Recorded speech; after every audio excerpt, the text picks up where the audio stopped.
안녕하세요. 12월 8일 금요일입니다.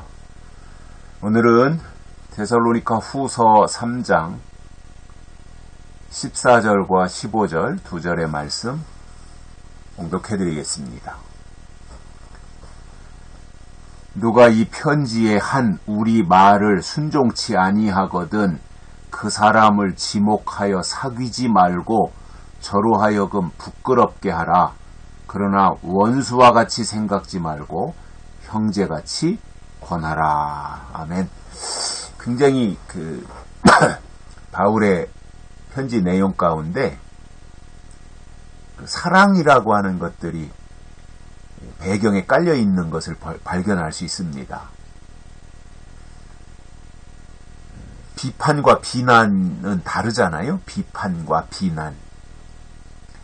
비판이라고 하는 것은 뭔가 좀 건전한 입장에서 잘못을 지적하고 또 문제를 파헤치고 하는 것이라면, 비난은 인격 모독을 하는 것을 포함하고 있지 않습니까?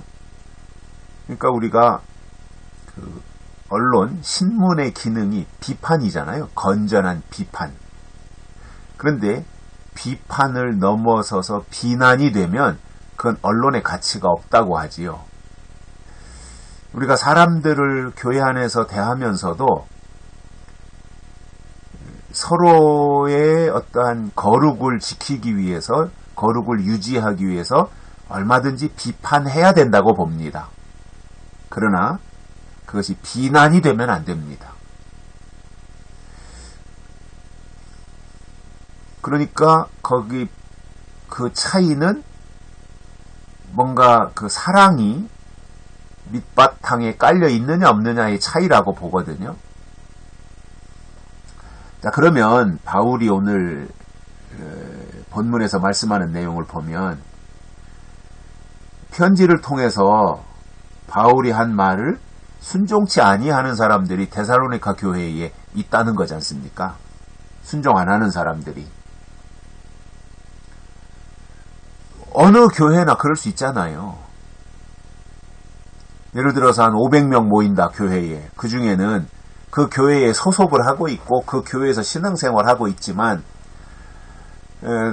당회가 하는 일에 대해서 적극적으로 순종하고 찬성하는 사람들이 있는가 하면 또 삐딱선을 타가지고 당회가 하는 일에 대해서 좀 부정적으로 생각하고 반대 입장을 취하는 사람들도 있습니다. 순종하는 사람이 있는가 하면 그렇지 못한 사람들도 있는 겁니다. 근데 그것을 이제 어떻게 잘 설득시켜서 시너지 효과를 발휘할 수 있도록 하느냐라고 하는 것이 이제 교회가 기도해야 되고, 또 당회가 모든 그 교회의 그 지체들로부터 신뢰를 받을 수 있도록 하는, 그래서 교회가 하는 일이 하나님의 일이다라고 할 수 있는 단계까지 가도록 당회가 해야 되는 그러한 역할도 분명히 존재하고 있을 것입니다. 그런데 우리가 이 지상에서는 뭐 완전한 교회는 없으니까, 그렇기 때문에 늘 이렇게 좀 반대편에 서 있는 사람들을 만날 수 있다는 거지 않습니까? 바울이 목회하는 데살로니가 교회에도 그런 사람들이 있었는데 순종치 아니하는 사람들이 있었다는 거예요. 그러면 어떻게 해야 되느냐? 순종치 아니하는 사람들에 대해서 어떻게 해야 되느냐? 그 사람을 지목하여 사귀지 말고 저로 하여금 부끄럽게 하라. 교회가 하는 일에 대해서 순종치 아니하는 사람들은 가까이 가서 접근해서 뭐 사귀거나 이런 것들은 제재를 하는 것이고, 오히려 그로 하여금 순종하지 아니하는 것들에 대해서 부끄러워할 수 있도록 해야 된다라고 하는 거예요. 그러니까 이게 굉장히 저질스러운 방법이 아니라, 저속한 방법이 아니라 고등적인 방법인 거죠.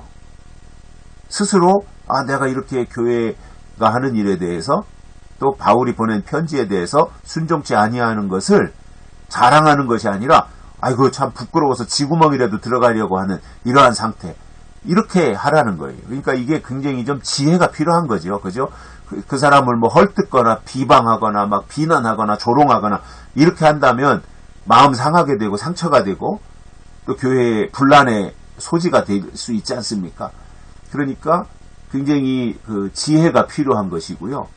그래서 그 사람으로 하여금 아이고 내가 이렇게 하다가는 망신 더 당할 수 있고 하나님 앞에도 책망받을 수 있겠다라고 해서 부끄러워할 수 있도록 하는 이 기술적인 부분들, 그러니까 교회가 이 목회를 하고 또 당회가 운영되어지고 하는 이 과정 속에서 굉장히 어떤 기술, 테크닉이 필요한 부분들이 아니겠는가. 그 바울이 지금 그러한 부분들을 설명해주고 있는 거지요.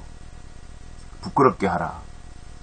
근데 부끄럽게 할 때 방법을 또 제시하는 것이 뭐냐면 원수처럼 생각하지 말고 교회가 하는 일에 저 사람은 사사건건이 반대만 하고 발목 잡고 트집 잡고 하니까 저거는 우리 교회에 있어서는 안 되는 사람이고 방해꾼이고 회방만 하고 있고 이렇게 해서 원수처럼 생각할 것이 아니라 형제같이 권하라 이렇게 말씀하고 있어요.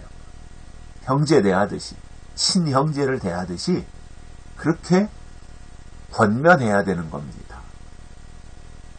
그러니까 이게 굉장히 고도의 기술이 필요한 거죠. 그래서 바울의 이 의도는 뭐냐면 반대하는 사람들이 있을지라도 같이 가야 된다 그겁니다.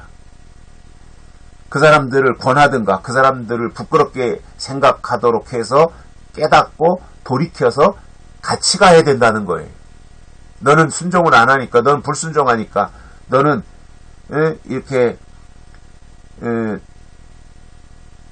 교회의 일에 아니면 바울이 하는 일에 사사건건 시비를 거니까 너는 나빠, 너는 나가, 이것이 아니라는 거죠.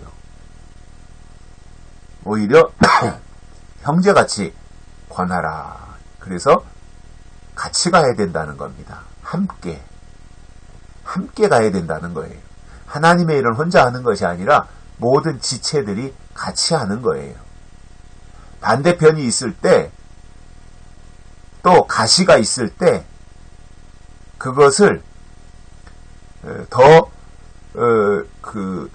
좋은 방향으로 가는 그 디딤돌로 삼을 수 있는 그 마음의 틀, 또 생각의 변화, 이런 것들이 필요하다는 겁니다. 그러니까 무조건 교회가 고지곳대로 목사님이 하는 일이나 당회가 하는 일에 온 교인들이 무조건 100% 순종한다. 물론 그건 의미가 있는 것이라고 봐요. 100% 순종한다. 그런데 그게 자칫 잘못하면 맹종이 되는 거거든요. 저는 천적이 필요하다고 하잖아요. 천적. 그 천적이 있으므로 긴장하고 그래서 더 생존력을 높인다 그러지 않습니까? 그래서 수족관에 이 우럭을 담아가지고 온다든가 다른 어떠한 물고기들을 담아가지고 올 때 천적이 없으면 느슨해져가지고 활기가 없다 그래요. 그런데 그 수족관 안에 천적을 가물치가 됐든 뭐 이 공격하는 그러한 천적을 한 마리 넣으면 계속해서 도망다니고 긴장하니까 물고기들이 더 또릿또릿하다는 거지 않습니까? 그래서 교회도 저는 그렇다고 봐요. 하나님의 일을 하는 데 있어서 적당한 천적은 필요합니다. 반대편 야당이 있어야 됩니다. 야당. 그리고 어떻게 기술적으로 잘 조화를 이루어서 하모니를 만들어내느냐, 이것이 이제 그 교회가 취할 수 있는 어떠한 고도의 기술이 될 것이고, 또 그렇게 적극적으로 나서서 반대하는 사람들이 있기 때문에 교회가 더 기도할 수 있는 그런 긍정적인 측면도 있다라고 하는 것을 볼 수 있고요. 아무튼 형제같이 권하라, 이것이 바울의 마음입니다. 비난하는 것이 아닙니다. 조롱하는 것이 아닙니다. 형제 대하듯이 하라, 이렇게 말씀해주고 있습니다. 여기까지 하겠습니다. 고맙습니다.